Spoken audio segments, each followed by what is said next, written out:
everybody, welcome back to The Pale Thread. My name is Kat Martin and I am your host for today and other videos in my channel. Today we're going to cover the very unfortunate and very sad case of Susana Morales, who passed away in 2022. She unfortunately went missing after spending an evening with her friends and walked back home and never made it. So together, let's pull the thread and see where it leads us. Susana was 16 at the time of her abduction. She was a little sister to two older sisters, Jasmine and Julissa, and she was very close to everyone in her family, especially to her mother, Maria. She was described as an uplifting and positive person. She was also never a problematic child. She wasn't in a bad state of mind at the time of her abduction, and she wasn't a runaway type. She was also a musician. She had learned how to play guitar and ukulele. She was really good at it. She was born June 24th, 2006, making her 16 years old at the time of her death. She was a very petite girl. She was very pretty as well. She was 5'2" and only 115 pounds. So Sally, an easy target. So the location of today's event is Norcross, Georgia.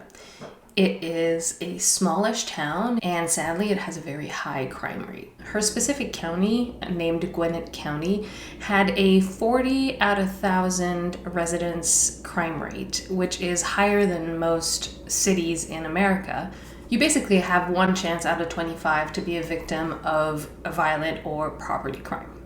So the night of July 26, 2022, Susana told her mother that she was going to go hang out with a friend, but she didn't say the right friend. I don't know why exactly she lied to her mother, but she said that she was going to go hang out with her best friend. Her best friend goes by the name of Rose. Her name is actually Esmeralda Castillo, and everybody calls her Rose. So Susana told her mother that that's where she was going that evening, and my guess is because Rose lived very close by. Instead, she decided to go hang out with Alyssa and Kelly. Now, Alyssa lived a bit further down. It was not even a whole mile away, but it's about a 17-minute walk, which is significantly further than Rose, who was just a couple minutes away. Alyssa lived in the Sterling Glen Apartments, and basically Susana walked there after her shift at McDonald's at 4 p.m. and told her mom, hey, I'm going to be gone for a couple hours. I'm going to go hang out with Rose. She left her home at 6, and she left Alyssa and Kelly's company at 9:40, texted her mother on my way home. Sadly, she never made it. Kelly remembers actually walking with Susana and walking her to the end of the road and seeing her walk towards her home. So we know that that was the intent. So because her mom had a text at 9:40 saying be home soon, she expected her daughter to be there in the following, 10 minutes. But at 10, her daughter was still not there, and she started to worry. So she texted her and she called her a bunch of times, but Susana never answered. On July 27th at 9 a.m., Susana's mother reported her daughter missing.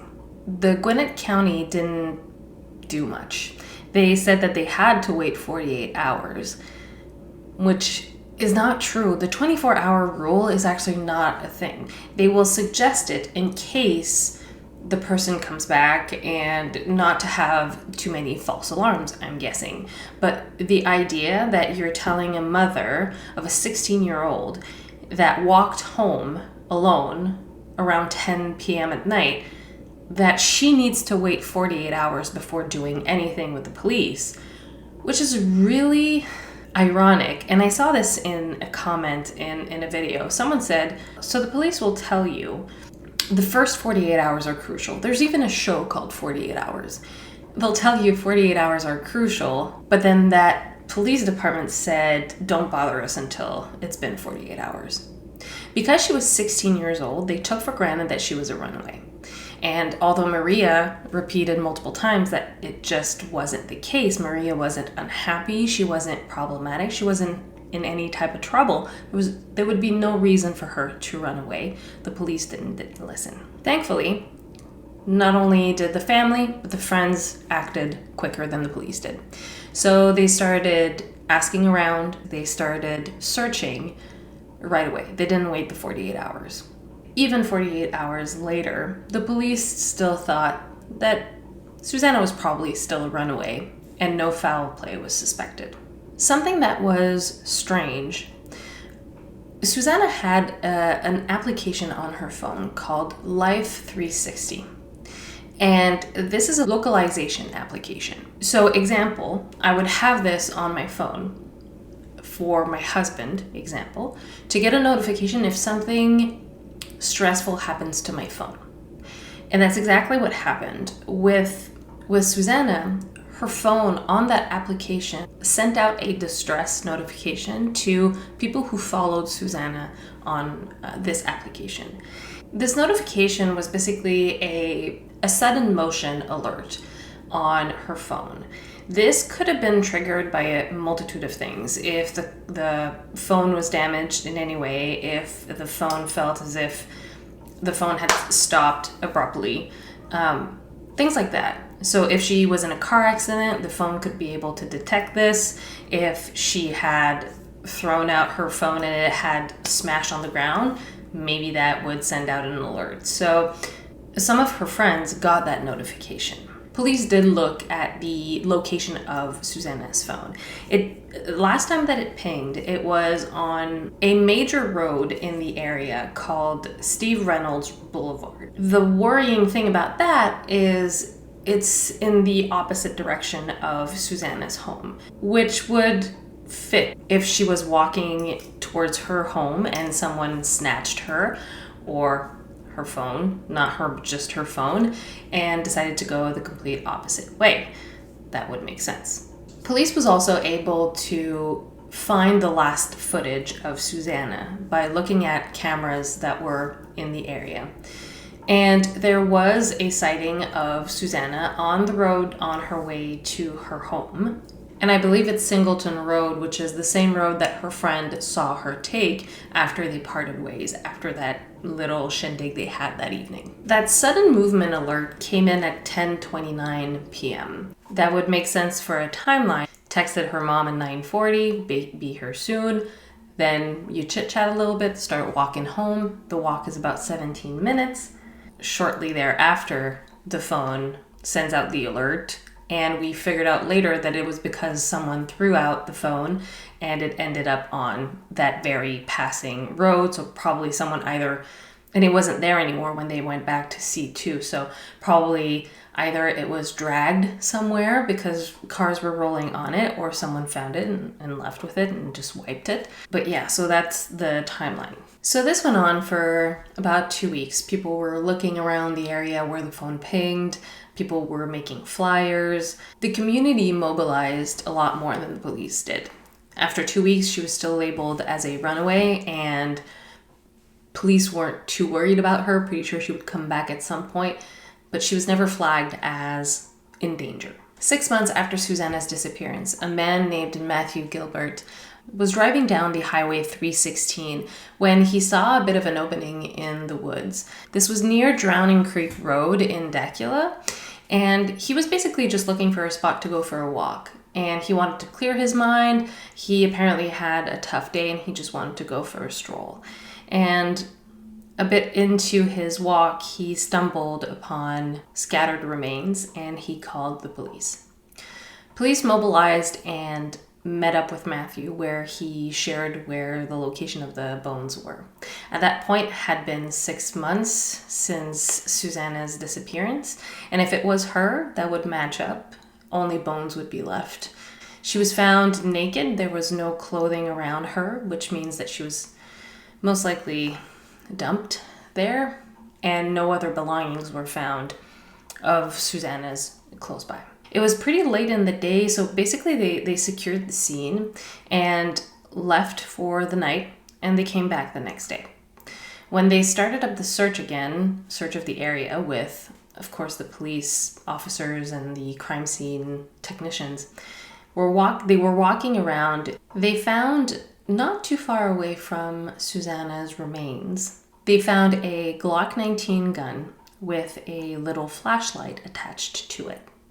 Now, logically, they did look into who owned this gun, and it traced back to someone who had actually declared his gun stolen the day after Susana's disappearance. It linked back to police officer badge 1201 Miles Bryant, a 22-year-old police officer from a neighboring county. He worked for the Doraville PD, and he was also a resident and an employee of these Sterling Glen apartment buildings, the same place where Susana spent her last evening on Earth. He was, like I said, a 22-year-old police officer for the past 2.5 years, and like I said, he was an employee of the Glen Apartments as a custody officer.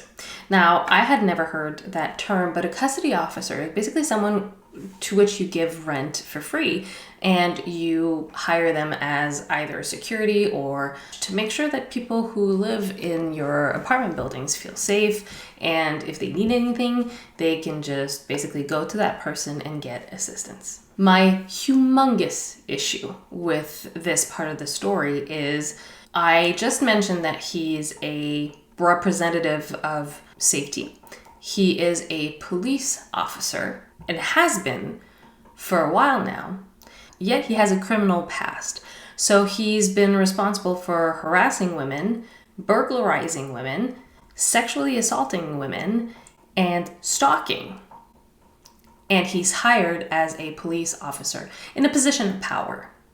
To me, that's just how that can happen, how that guy is allowed to, first of all, work in contact with young women, but also own a gun?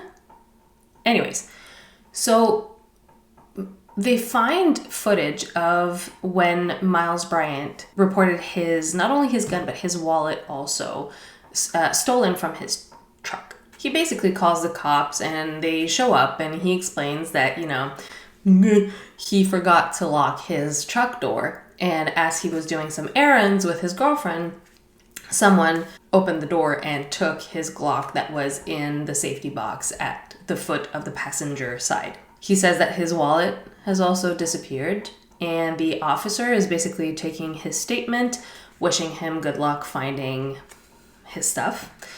And something that stands out to not only me, but to anyone who watches the body cam footage is that he insists on two things.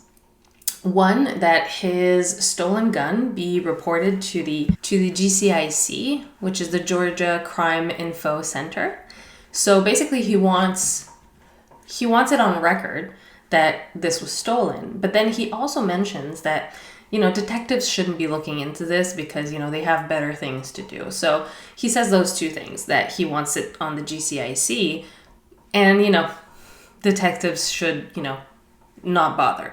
Now, you can understand that the police and the investigators on this case are not going to let this slide. Although he is a fellow police person, they want to basically rule him out because it is suspicious that his gun was found next to remains. So they're basically going through the motions. They look at his cell phone data and they notice something strange. His cell phone pings close to at the tower that is close to where Susana's body was found on the night of her disappearance and early the next day, which means he probably, like I said, the flashlight is on the gun. So because her remains were so decomposed, there was no way to confirm if Susana was shot or not. But I'm guessing that he used this to either intimidate her, to, force her to either walk naked in that forest, or he was carrying her.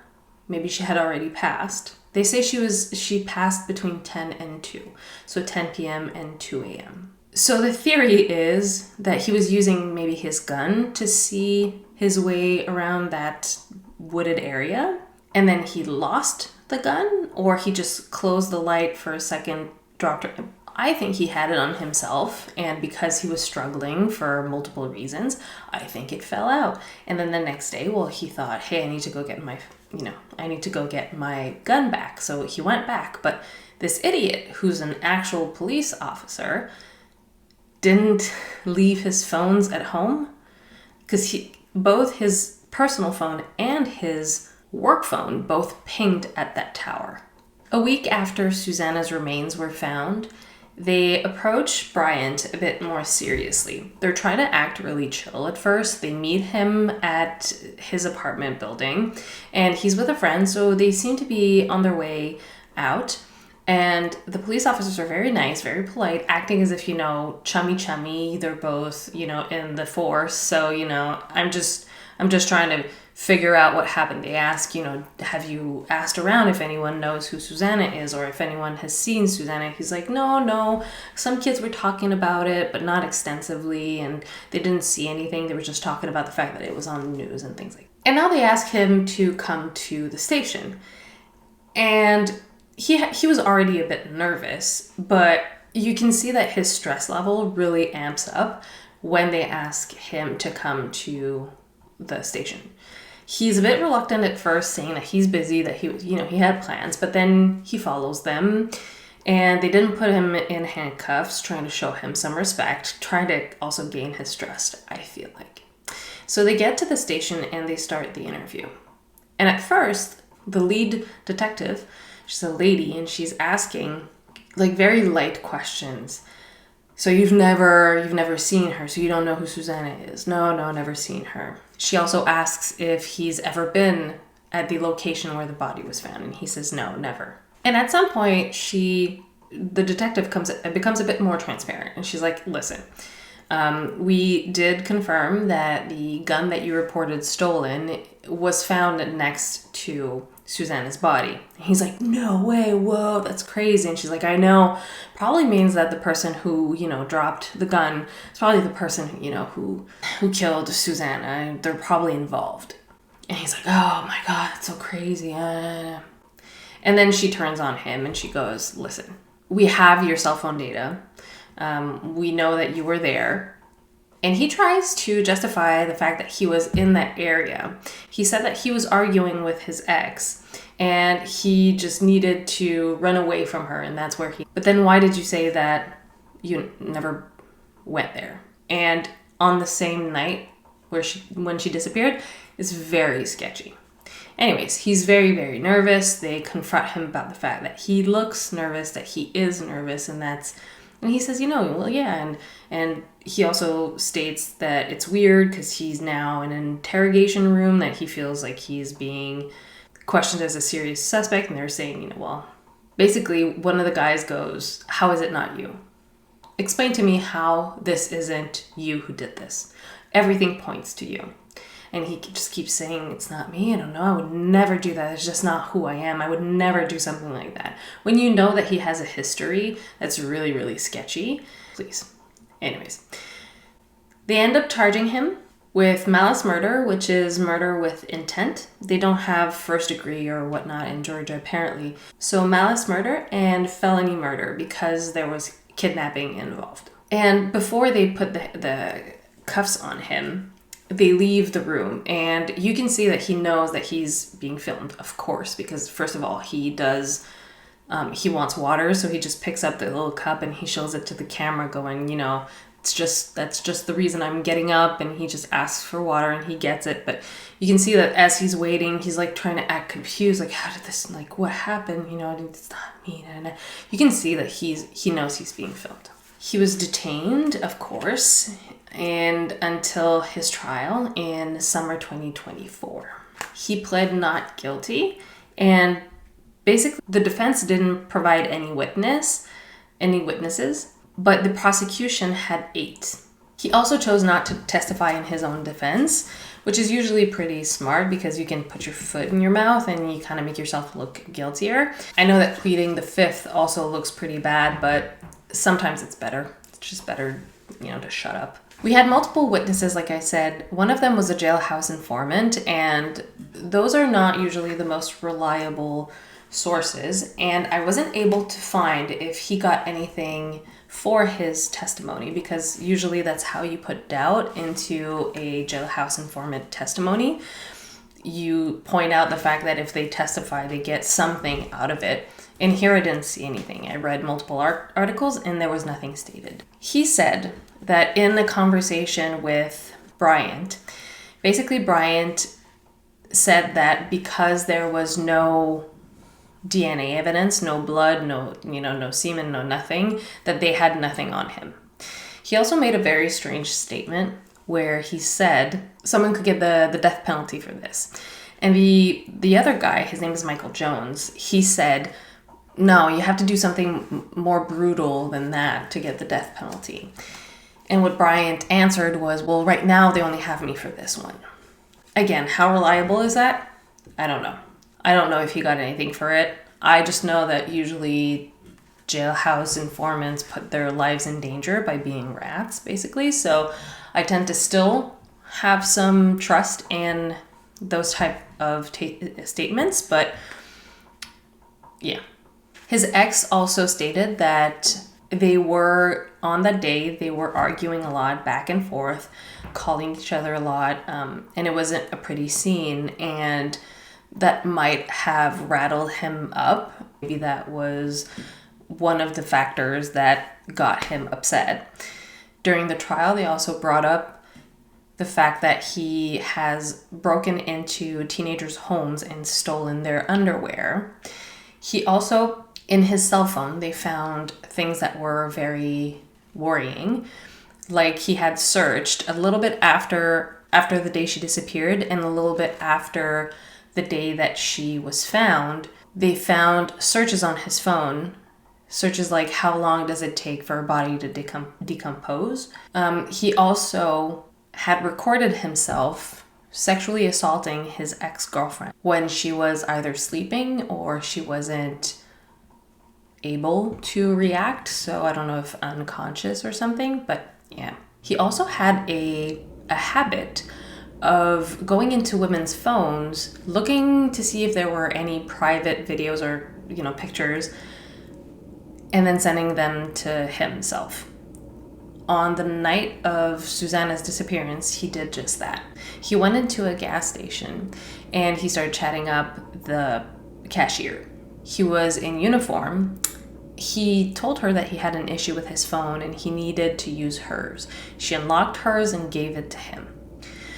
He spent a bit of time on there looking for folders, subfolders, anything that was hidden, and he found her private folder of videos and pictures of herself, and he sent it to himself. In my opinion, the worst thing that we know about Miles Bryant is that he stalked a girl before and after Susana's disappearance. And when I say stalk, it's really creepy.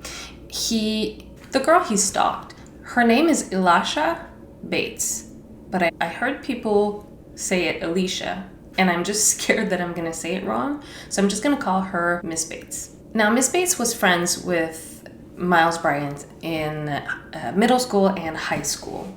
Friends is a big word. I'd say they were friendly. They reconnected online recently, but nothing too deep. She had a boyfriend and Bryant has a girlfriend as well. So when he started being a bit inappropriate, she decided to cut him off and ignore him, which only made Bryant more obsessed. She thought he was getting weird. He was obsessive over her, and he started coming over to her apartment and trying to see if the door was unlocked. He would come over when she was there. When she wasn't there, he would stand in front of the door, try out the handle. The scariest thing is that she suspected that he would eventually be able to break in, which he did. So she put a camera in her home. And at some point she was at work and she got notification that someone was at home. She looked at the cameras and she saw him walking around in her home looking for her. She made a police report, but at some point he started trying to break in the middle of the night, and she called 911. And as a medical dispatch, an ex-medical dispatcher, I heard that call.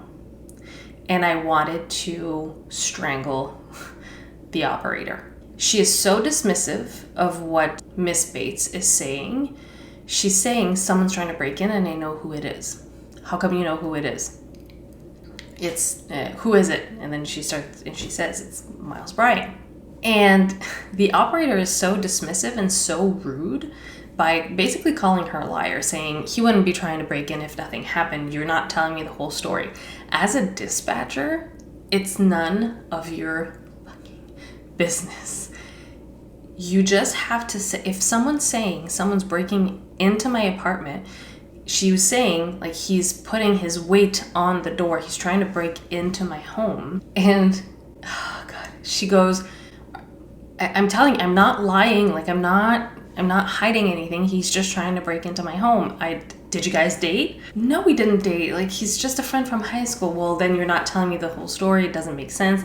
Anyways. And the poor Elisha Bates is saying, are the police officers close? And I know that as a dispatcher, you can't really say if yes or no, because sometimes priorities change and we have to dispatch elsewhere. But the dispatcher just goes, no, they're not. And she's just being, gosh, honestly, she's horrible. Police showed up eventually. Miles had left and she was safe.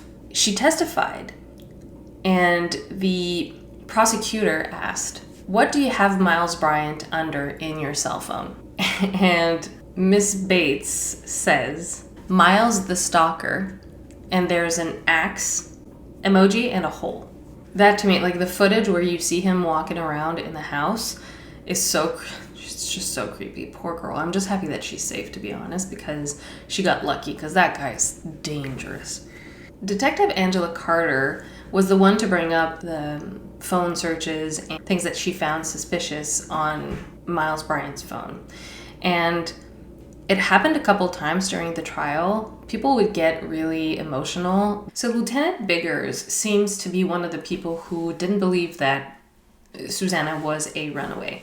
And he testified during the trial. And the article says, during the Lieutenant Biggers' testimony, he discussed how he spent many late nights canvassing and searching for Morales. He felt a particular connection to the case, believing the teen was taken against her will. He says, quote, the anguish and sadness that the mother felt touched me deeply. Biggers said, I have a daughter the same age and my wife is Hispanic. I felt it was my duty to try to find her, being a parent and very worried about your child. So apparently there was at least one person in the police force that didn't think that this was a runaway. Also testifying was the Gwinnett County Chief Medical Examiner, Dr. Carol Terry. And she says that the manner of death cannot be confirmed because of the state of decomposition and skeletalization. Basically, with only her bones, we weren't able to determine exactly what the manner of death was. We also cannot say if there was sexual assault, but the fact that she was found naked we can make our own conclusions. Her best friend also testified that she remembers Bryant offering them a ride home at some point, but they had refused. So, after a couple days of trial, Miles Bryant was found guilty on all counts, except criminal attempt to commit rape, probably because there was no physical proof of that. Susana's funeral took place on February 13th, 2023 in Lawrenceville, Georgia. Many friends and family attended. There was also a GoFundMe that was started when Susana went missing.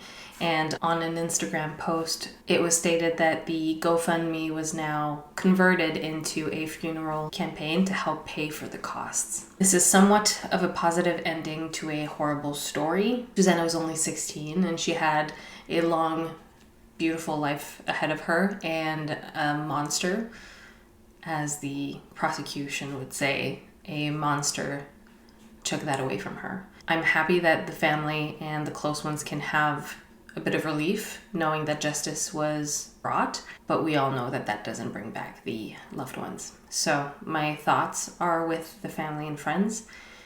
I hope that I get to interact with you in the comments below. I hope you see me in the next video. Until then, stay curious, stay safe.